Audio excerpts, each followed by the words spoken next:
Salve, alunos do primeiro ano do ensino médio do Colégio Evolução. Saúde e paz.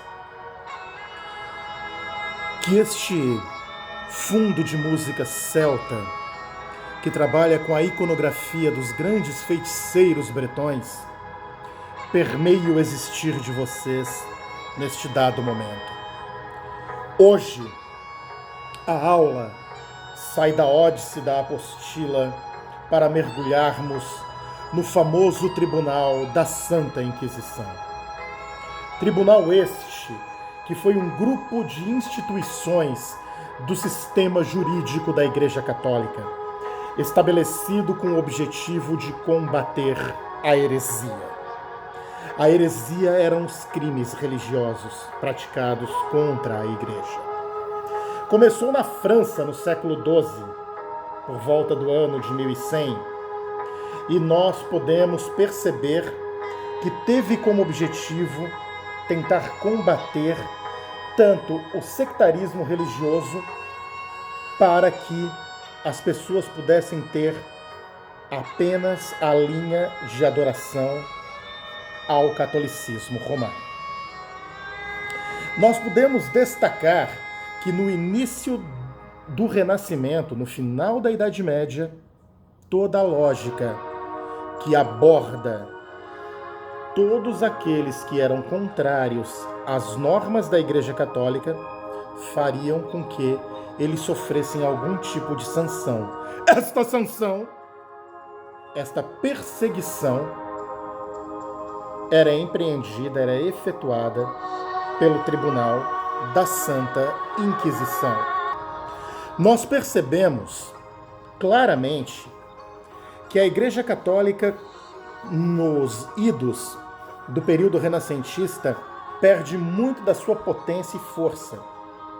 Consequentemente, começam a surgir as reformas religiosas. Estas reformas vão gerar problemas grandiosos na estrutura da manutenção financeira da Igreja. Ora, o próprio sistema de Inquisição se expande pelo continente e começa a perseguir todos aqueles que são contrários aos seus preceitos.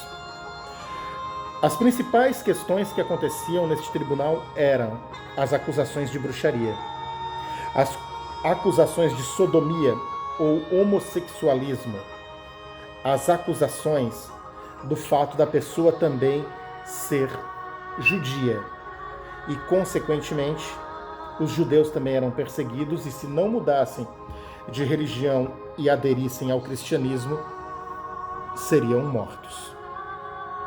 Diversas torturas eram efetuadas durante o período inquisitório pela Igreja Católica e por aqueles que a apoiavam, dentre os quais nós podemos destacar o empalamento, muito característico na Romênia, onde era introduzido pela boca do indivíduo ou pela região do ânus uma haste de madeira até a outra parte do corpo, de modo que ela não morresse de imediato e ficasse sangrando até a morte, sofrendo dores terríveis. São detalhes que nós devemos lembrar.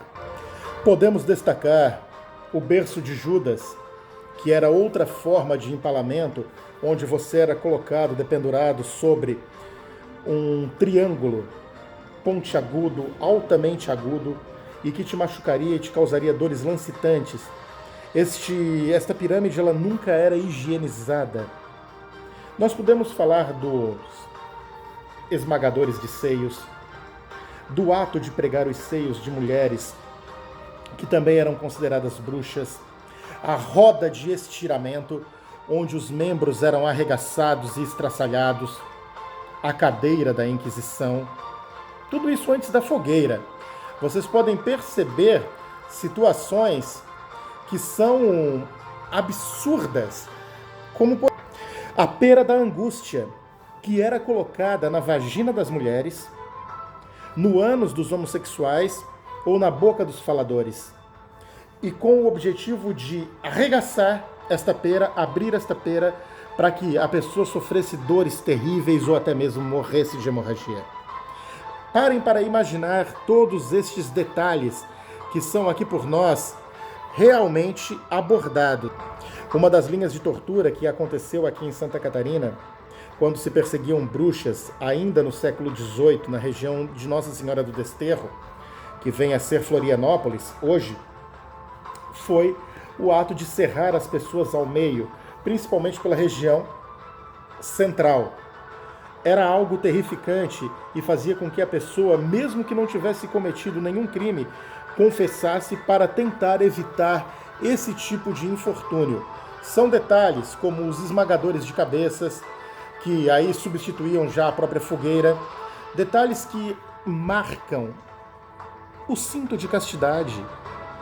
Para que forma mais torturante e absurda dos aparelhos, dos equipamentos utilizados no período medieval? Sabe o que nos assusta? É pensar e lembrar tecnicamente que no Iraque, no Irã, no Paquistão, no Afeganistão, certas técnicas destas ainda são utilizadas.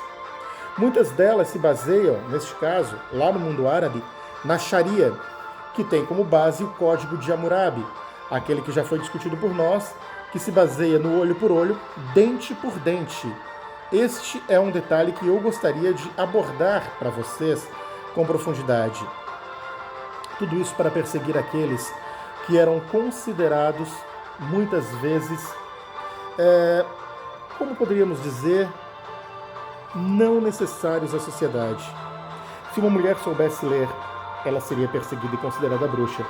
Se ela tivesse ervas medicinais em sua casa, seria considerada bruxa. Se fosse solteira, seria considerada bruxa. Se fosse viúva, seria considerada bruxa. Se fosse afastada ou separada do marido também. O homem que fosse homossexual ou tivesse alguma semelhança com a homossexualidade seria considerado um feiticeiro. Seria chamado de sodomita. Pensem então todos estes detalhes que nós aqui estamos agora abordando com vocês num primeiro momento específico. São detalhes que eu gostaria de levar bem a fundo na nossa observação e na nossa estruturação. São situações que tratam da história de um dos períodos mais interessantes da humanidade, que é a Idade Média, onde livros como Maleus Maleficarum, escritos no século XV por dois padres alemães que narram o absurdo que foi efetuado pela Igreja Católica contra as mulheres. Estes absurdos, eles são destacados por nós de maneira muito clara. A Igreja Católica, por exemplo, com o Tribunal da Santa Inquisição, perseguiu os indígenas na América Latina, fazendo e aplicando as mesmas torturas que eram aplicadas contra aqueles chamados feiticeiros na Europa. Todos esses pontos eu gostaria de levar a termo com vocês. Que Deus os ilumine, que tudo de bom aconteça na vida de vocês e tenham uma excelente semana de estudos. Fiquem com Deus.